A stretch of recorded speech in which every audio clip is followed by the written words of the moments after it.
Assalamu alaikum wa rahmatullahi wa barakatuh. At the beginning of things is an intention. We have to set an intention as to what it is we are looking to accomplish. We have to set an intention as to what we want our path to be. We have to set an intention as to the direction that we want to go. Somehow, something happens to people that refocuses their point of view, that somehow gives them a new understanding of things.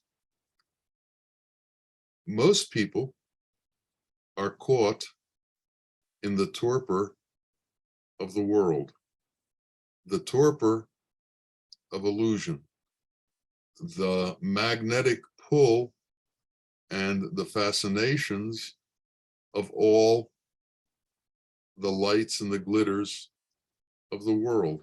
People are attracted by these. People get caught in these. And then this illusion becomes man's life. And because there is a torpor associated with illusion, this torpor that comes with illusion holds men in place and makes it very difficult for them to move outside of that place that they've gotten to. Not only does it make it very difficult for them, because of the nature of their own minds, it doesn't even make sense to move, because they're dealing with the intellect, and the intellect can only rise to a certain level. The intellect doesn't see what is available beyond this torpor of the illusory world that they live in. When I first met my teacher, Bawa Muhaiyaddeen, I was very excited. And I was talking to a lot of people about him. And one of the people I talked to about him was the person who I was working for as a young lawyer. And he was a nice man. I liked him. And I brought him a copy of one of Bawa's books. And it was the only book that we had at the time. It was called The Divine Luminous Wisdom That Dispels the Darkness. And I gave it to him and I said, take a look. This is very interesting and you might find it interesting. The next morning, I came in the office and he came into my office with the book and he handed it back to me. And he said, you're right, it's very interesting. But in order to do what he says, I have to give up my lifestyle. I have to give up the things that I do. I have to give up the things that I enjoy, and I'm not ready for that. Well, when does one become ready? And how does one become ready? What is it that takes people into a new phase of existence? What is it that takes people to set an intention that they wish to go in another direction? Now, interestingly, to enter into Sufism, not only do you have to have an intention that wants to seek God, you have to have an intention that you're willing to give up much, much more than you can even imagine. So your intention has to be that I have found a teacher. I believe that he tells the truth. And now I am putting that truth that he is telling me ahead of everything I know. I am putting that truth that he is conveying to me ahead of everything that I believe. I am willing to give up what I believe for the truth that I'm getting from him. Now, Moses on Mount Sinai got the 10 Commandments. And they're called commandments because that's what they are. They're commandments. However, to people who don't consider them commandments, they're just words.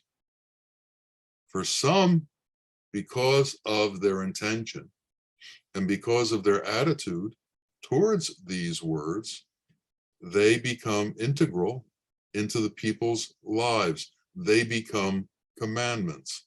But for those who have no attachment to that, they're just words. It's like that with the teacher. The teacher in modern days is no longer a prophet. He is a jnani, if he's a good teacher, which means somebody who has wisdom. Now, the words of the one who has wisdom are in fact commandments, but they're only commandments to the ones who take them on as commandments, to the ones who believe in the words of the teacher, and the ones who have set an intention that they will follow the words of the teacher. So those words become commandments for that heart. Those words become commandments for that person. Those words become what that person lives by. For those who can't accept that, they're just words. And there's thousands of words. And we have to examine our lives in the following way. What is it that we consider to be commandments in our life? What words do we consider the words that we need to live our life by? What words are the words that we stand by and we rely on as the appropriate way to live? We all have lots of work to do. We all have to ask for forgiveness. We all have to find out the difference between good and evil. We have to find out the difference between right and wrong. It is said that fasting is for the lips and for the mouth. For all of the mistakes that the lips and the mouth have made, fasting was given in order to be forgiven for what we've said. And the words that come forth from us are a multitude. And as you know, words can harm in the same way that weapons can harm. Words can be a weapon. So we must learn how to use our words and how to be careful with our words, how to be gentle with our words, how to not cause harm with our words, how to not cause pain with our words. And as we understand that, the nature of our speech changes. In this world,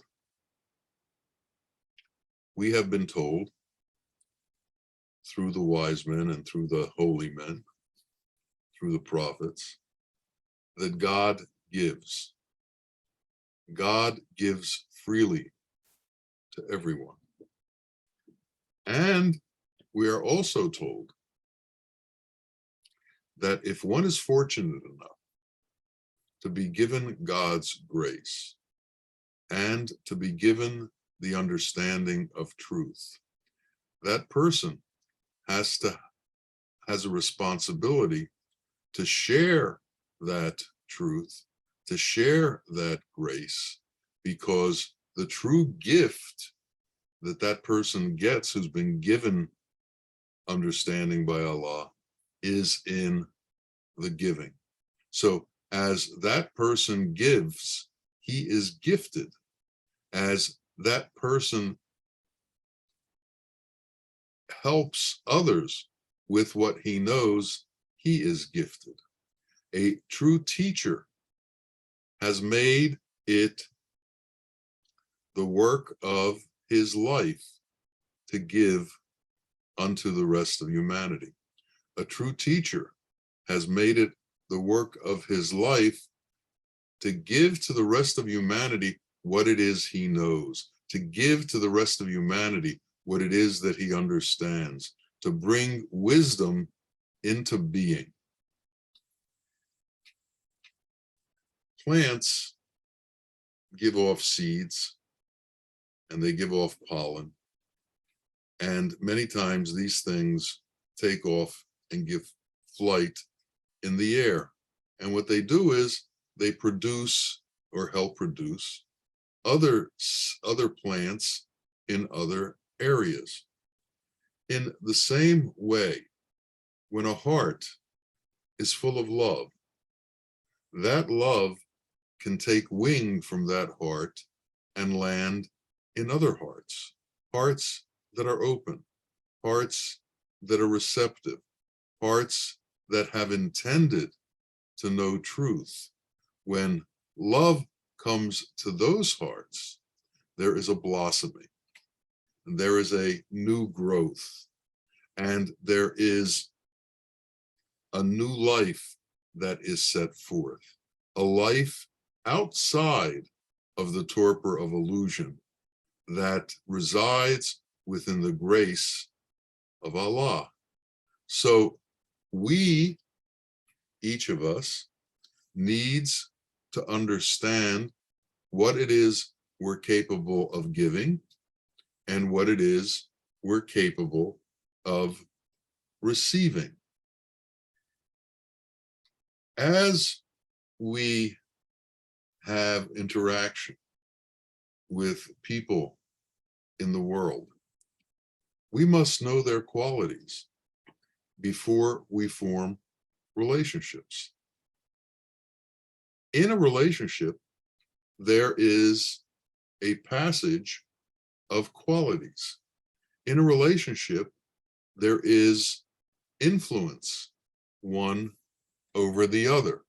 And if we are in a relationship with someone who has abhorrent qualities, who doesn't believe in the truth of God, who doesn't believe in mercy and compassion, who is tied into the torpor of the world and believes in the torpor of the world, if we spend a lot of time with such a person, that can destroy our intention.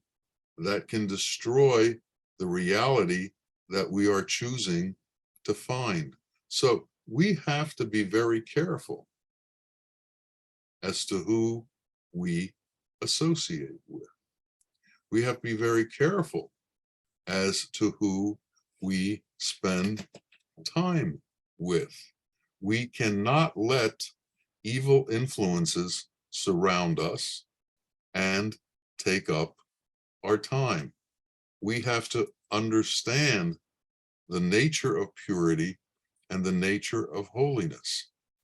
Now, when the teacher comes to teach and we come to learn, there are gradations of what occurs.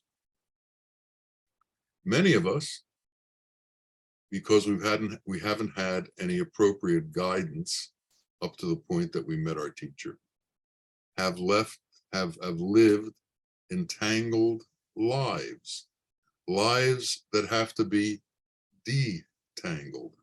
Now, anytime we've gone through a series of complications in our existence and have established a certain way of acting, it becomes difficult to rearrange who we are, rearrange our existence. If someone came up to you and said, your clothes haven't been changed in weeks, they stink, you have to take them off and you have to get new clothes, but not in a way of doing it tomorrow. It's something that you have to do as soon as possible. Well, when that happens, people resent it. People become angry. How dare you tell me my clothes stink? How dare you tell me I have to change my clothes right away? Well, this is what the Sheikh is telling us all the time. In order for us to carry out the intention of knowing truth, we have to bring about a change in who we are. And that change is going to be a struggle, because in that change, we have to give up almost everything that we know, everything that we believe in, everything that we hold sacred. The Sheikh, along the way, is going to ask you to give up your religion, give up your philosophies, give up your ideas, give up all that you know and replace it with the words that he gives onto you. Now, if the teacher's words are merely words to you, nothing's going to happen. But if the teacher's words are commands to you, then a change is going to come about. Now, it's not going to happen in a day or a week or a month, but it's going to happen. And it's going to happen slowly, because if you are a true dervish, a true disciple, you have given up your own imagination, you've given up your own ideas, you've given up your own thought patterns, you've given up your mind and your intellect for his input. You have allowed his input to now be what guides you. Like the 10 Commandments. Either they are commandments for you, or they're just words. And the words of the teacher are words of wisdom. So they are transcendent to the ideas of the illusory world. They are transcendent to what we know if we follow the way of the torpor of illusion, if we follow arrogance and anger and hastiness and enmity, if we follow theft and murder and see these things as normative, if we follow lying and misrepresentation and fraud, and if we see these things as normative, if we follow taking advantage of others for our own benefit, if we see these things as normative, we are in the torpor of the illusory world. And the Sheikh creates a bridge to take you from that place to the place where he is. And where is the place where he is? What separates where he is from where we are? He doesn't have the abhorrent qualities. They're not part of him. They don't function within him. He doesn't have anger. He doesn't have enmity. He doesn't have arrogance. He doesn't deal from the perspective of those qualities. He doesn't need to be higher than you. He doesn't need to be more important than you. He understands that within humanity, there is an equality and there is a unity that exists between all of us. When man, through his ego, interacts with other men, they have to somehow create superiority. Who's higher and who's lower? The Sheikh tells you there is no higher and lower. There is unity and there is sameness. And in that sameness is the glory of our connection to our Lord, who has created all of us, and in whose unity we get to participate if we see unity. But when we don't see unity, we can't participate in the glory of that oneness. In the Tamil fables, there's a story of two clans that were about to enter into war. And someone thought, maybe we should get someone to mediate this, and maybe we can avoid the inevitable bloodshed that's going to happen if the war goes on. So they invited Krishna to mediate this. And Krishna took one man from each side and said, I'm going to give you 1 rupee, which is the equivalent of $1, has 100 cents. And I want you each to fill your house with what you can obtain with this rupee. And then I will visit the one who does the best job of filling their house. So the first man, who was caught in the torpor of illusion, thought and thought, what is the cheapest thing I can buy to fill this house? And he concluded that it was straw.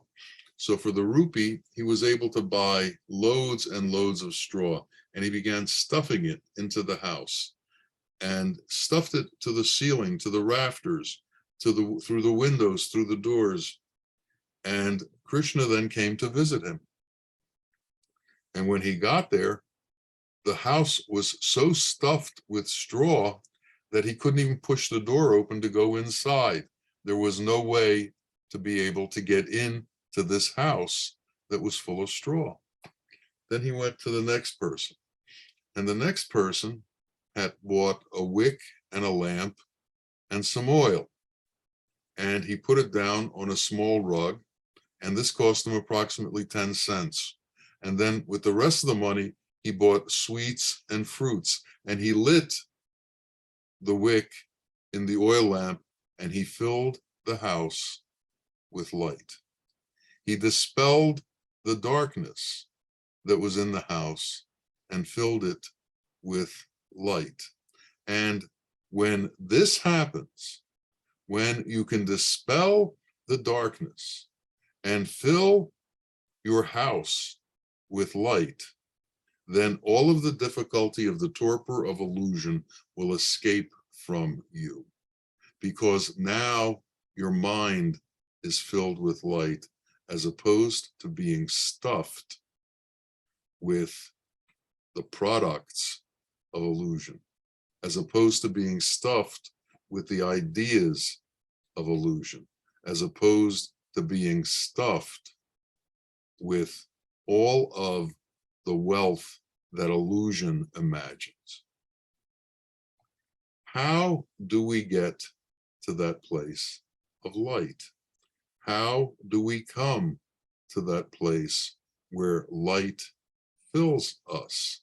How do we enter into that church of light? How do we bring Allah into our being? Our heart is a vessel where Allah resides. And for us to make it into an appropriate home for him, we have to fill it with light. And how do we go about filling it with light? We do it by taking the words of the Sheikh as commands and following through on doing that. So as we get anything, as the Sheikh gives us anything, we can't have the attitude that the world has, which is to hoard what we are given. We have to have the attitude that whatever we are given is coming from a source that cannot be diminished. Whatever we are given is coming from a source that has no end. Whatever we are given is coming from a source that no matter how much we take, there's more that can be given. So we should take whatever we can from the Sheikh, but simultaneously, as we are given, we have to give.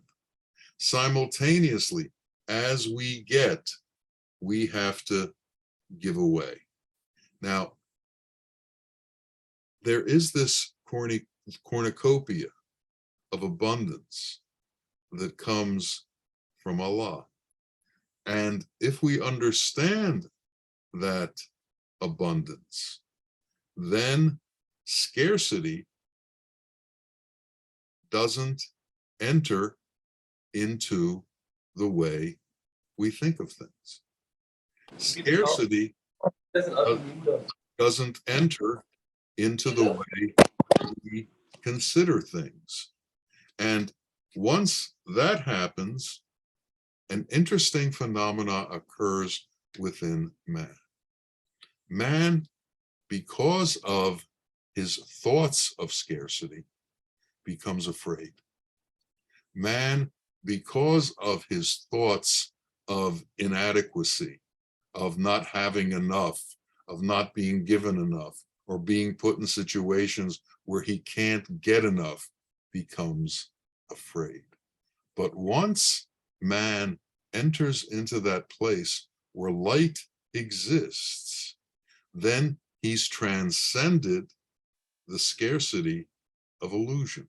He's transcended the scarcity of torpor. He's transcended the fear that comes from illusion, the fear that we won't have enough, the fear that we can't have enough. And he enters into a state of peace, contentment, tranquility, and serenity. And in that place, then whatever we have is enough, because we also have God's grace. And when we have God's grace, we begin to understand that there is something that is greater, more important, and more valuable than anything we can have within this world, than anything we can think of within this world. So all of the worries that we have in this world dissipate and disappear because we begin to understand what is truly important. And the sooner we understand what is truly important, the sooner we are focused on what is truly important, the sooner our fear leaves us, the sooner our worries over the minor things in life disappear. And we begin to understand that our life in this world is temporary, and there is an eternal portion to our existence. Yet, we seem somehow to pay more attention to this temporary portion of existence than we pay to the eternal portion of existence. Why? Well, one, we've been raised in this world of illusion for most of our lives. We have grown accustomed to it, and we believe in its reality. So before we can become content, we have to give up the belief in the reality of illusion. We have to give up the belief in the reality of these temporary, impermanent things. We have to understand that there's something greater. But there are lots of things that are biting at us. If we have jealousy, if we have resentment, these eat away at wisdom. So when these lesser qualities come, they stop our ability to be transcendent. They stop our ability to see the larger picture because they narrow our focus.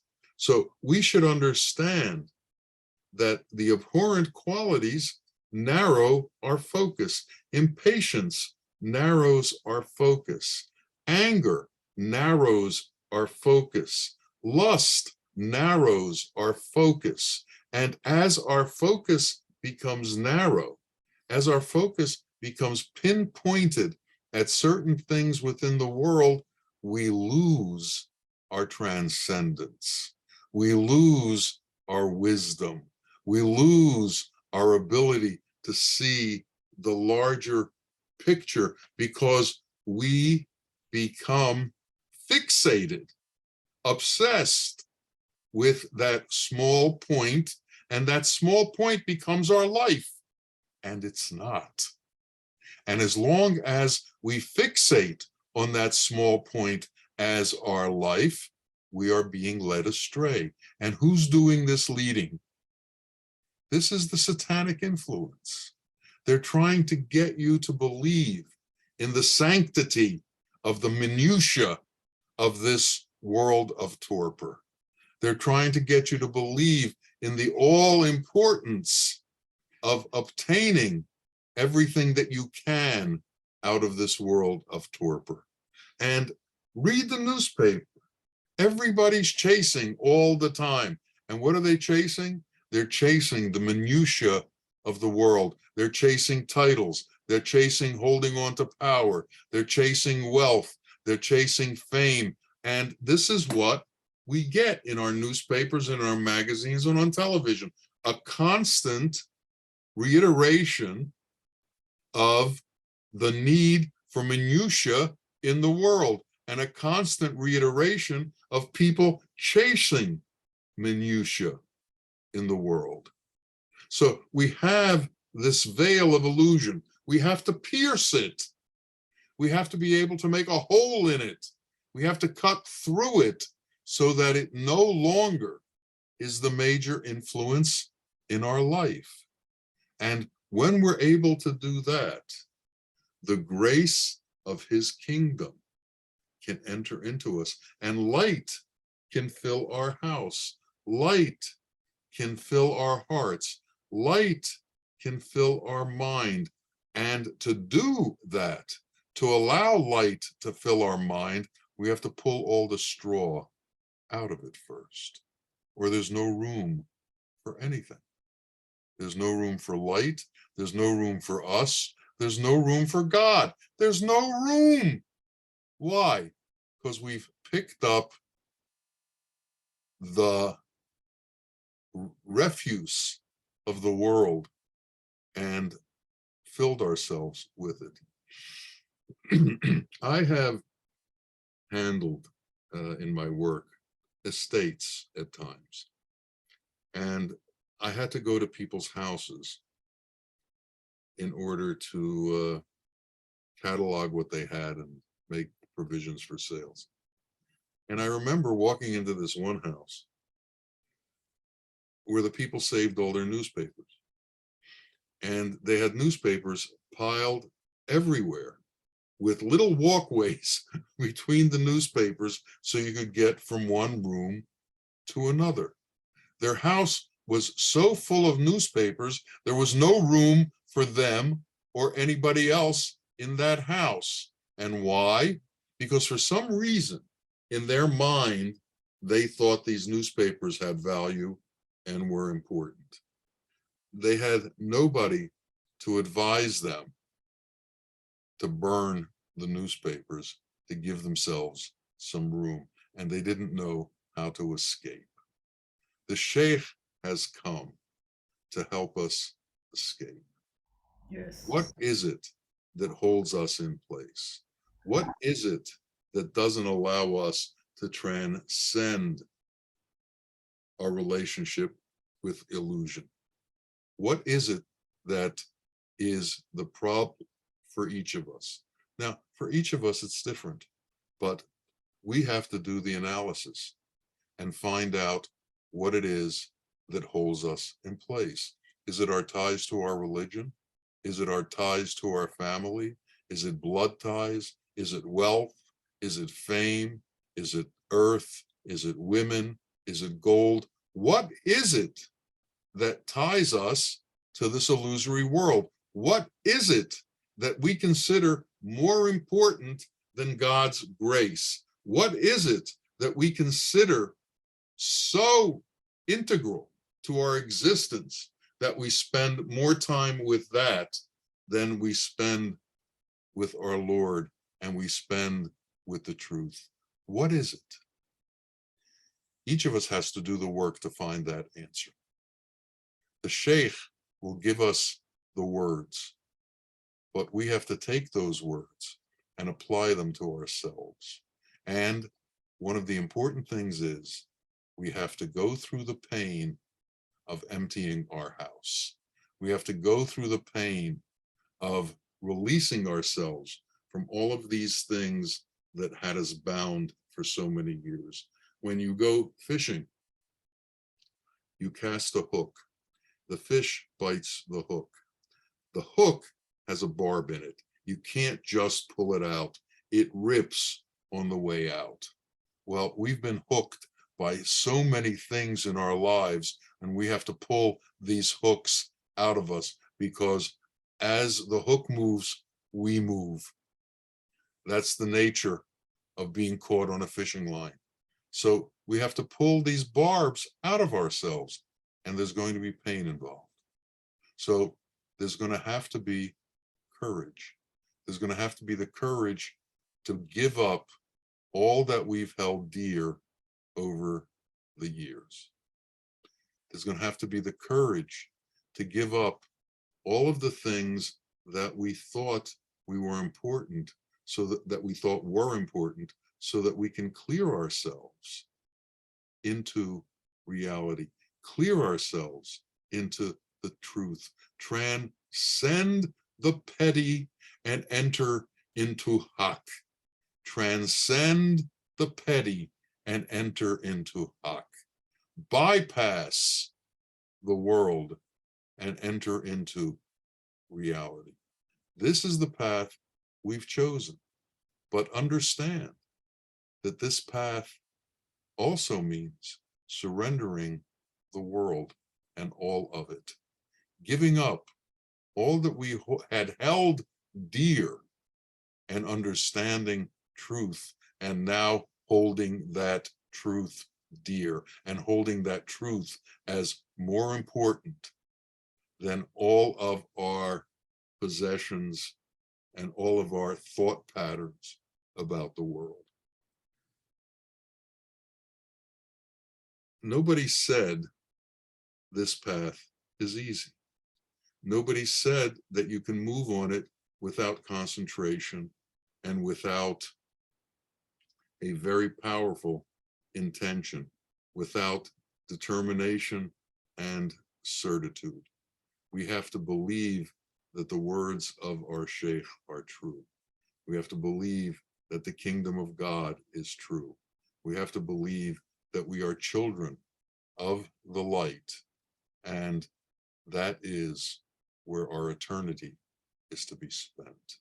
And we have to give more credence to our eternity than to this temporary manifestation. And when we can do that, we will be free. We will be released. Fear, anxiety, stress, all these things will leave because we believe in Allah and we believe that the truth has been meant to be given to us and that we are the recipients of that truth, and it is our birthright. So thank God for his mercy. Thank God for his compassion. Thank God that he sends us teachers. Thank God that he cares for us. And may we all enter into that place where we see truth and leave illusion, where we take on the truth as who we are. And then our freedom will come in eternity. May it happen this way for each and every one of us. Ameen, ameen. Ya Rabbil Alameen. Assalamu alaikum wa rahmatullahi wa barakatuh.